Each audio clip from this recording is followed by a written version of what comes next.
So nobody likes surprises, especially related to expenses when you're on a fixed income. And what we're talking about is when you're in retirement on a fixed income, we want to be able to help you identify what are some of the most common unexpected expenses that you're going to face to make sure that when they do happen, and sure enough they will, to some degree, that you've got a plan for that you've proactively thought about what those are and can address that without it having a detrimental impact on your retirement, your income, your lifestyle, and things of that nature. So according to Jackson's Retiree Insights, a study of Consumers Report says half of retirees encounter expenses that they just didn't plan for.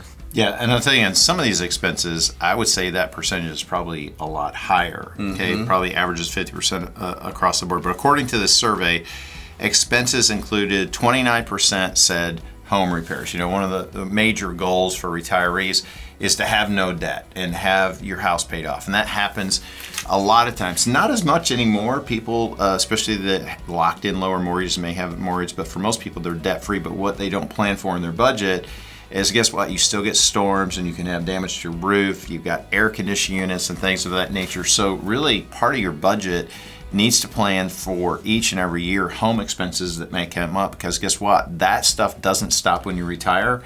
And when you think about how long people live and how long they're able to stay in their homes, nowadays you're probably going to run into home expenses. I talked to a client last week and they're having to replace all of their windows. So they live in a house that's around 25 or 30 years old. They've done a lot of updates inside, but it's time to replace the windows. And the median quote that they got for windows in their home, and I think this was a 3,000 square foot house. The median quote, John, was $58,000 to replace all their windows. I can guarantee you, because they told me that was never an expense that they thought they were going to have to pay for in retirement. And that doesn't include things like, what if you just want to do a renovation? You want to upgrade your flooring or do some new granite countertops. With inflation that's hit us here in this country recently, everything costs significantly more. So whether it's repairs or windows or home improvements, even if you've planned for this, most people have widely underestimated what the actual cost is going to be. It can be extraordinary. Yeah. You know, $58,000 for windows, there's people that we work with, that's as much as they paid or more for their first house. Just to put some perspective on that. Yeah. So 20% said healthcare. I mean, healthcare expenses, and a lot of times when you're dealing with the retirees, they think of healthcare as well. I'm on Medicare, that's going to take care of everything, and they think about long-term care. And certainly long-term care is a risk that you need to address.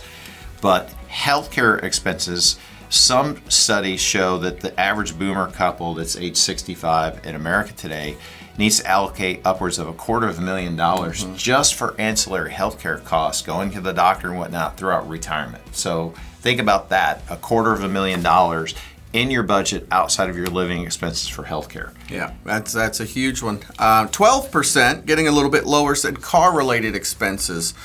If you can find a mechanic to fix your car, sometimes it's hard to even get in to get a basic oil change today. The costs have gone up. If you're ever in an accident or you have to replace something on your car, those costs have gone up. And then if you have to purchase a new vehicle, which at some point you will in retirement if you live long enough, buying new cars as well is much more very expensive today. And then this is a big one and interesting.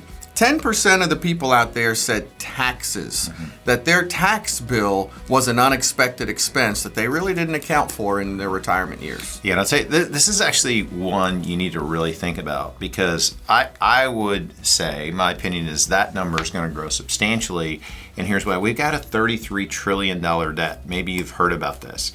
$33 trillion in debt. It's growing every day. And that tax bill is going to be put on the American consumer.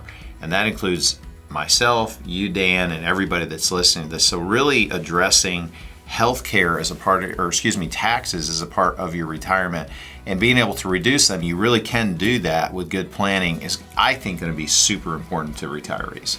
And a whopping 48% said that none of the above, which tells us that there are a bunch of other expenses that aren't accounted for in this as well that can happen in retirement. Kind of going back to what you were saying, John, the taxes, I would say that you really don't want to be paying more in taxes than you have to. Finding ways to minimize our tax output, utilizing tax planning strategies today is a great way to enhance your income by being able to pay less to the IRS in taxes each year. There are ways to do that. We offer a tax planning analysis to be able to show you and provide you opportunities to minimize your overall tax outlay over your retirement years without minimizing your retirement income. And in fact, in a lot of cases, increasing your income because you're paying less in taxes. You can call us at 615-488-3039 to get your tax planning analysis. Well, thanks for watching Retirement Talk. You can subscribe below to get more episodes just like this.